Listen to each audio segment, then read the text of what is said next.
Chapitre 1. Le principe de répartition équitable. 1.1. Les fondements philosophiques de l'équité. L'équité est une notion qui trouve ses racines dans la philosophie morale et politique.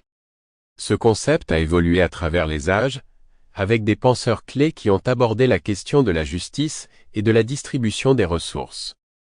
Dans ce sous-chapitre, nous allons explorer les différentes approches philosophiques de l'équité et leur application dans la société. 1.1. L'équité chez Aristote, la justice distributive. Aristote, dans son ouvrage Éthique à Nicomaque, est l'un des premiers à introduire le concept de justice distributive. Selon lui, l'égalité ne signifie pas une distribution identique des ressources pour tous, mais plutôt une distribution en fonction des mérites ou des besoins de chacun. Il distingue deux types de justice, la justice corrective et la justice distributive. La justice distributive est celle qui vise à allouer des biens et des honneurs selon les mérites ou les besoins individuels. L'idée fondamentale est que chacun doit recevoir une part proportionnelle à sa contribution ou à ses besoins dans la société. Aristote proposait que pour qu'une société soit juste, il ne fallait pas donner la même chose à tous, mais plutôt distribuer selon ce qui est dû à chacun en fonction de critères raisonnables, mérite, statut, besoin. Cette perspective reste une base pour les discussions modernes sur l'équité. 1.1.2 John Rawls et le voile d'ignorance. L'une des contributions les plus marquantes à la théorie moderne de l'équité vient de John Rawls, un philosophe du XXe siècle.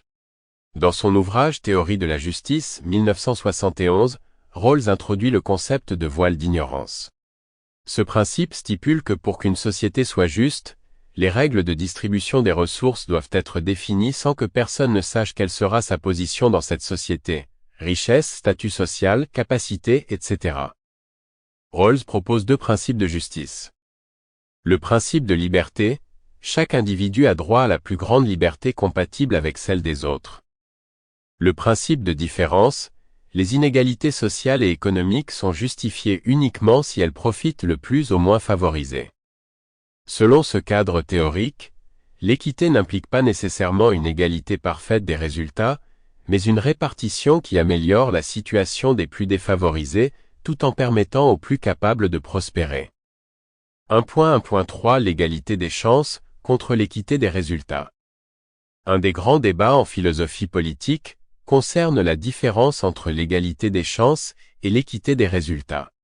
L'égalité des chances consiste à offrir à tous les mêmes possibilités de réussir, indépendamment de leur origine sociale, ethnique ou de leurs ressources. En revanche, l'équité des résultats vise à corriger les inégalités. Sample complete. Ready to continue?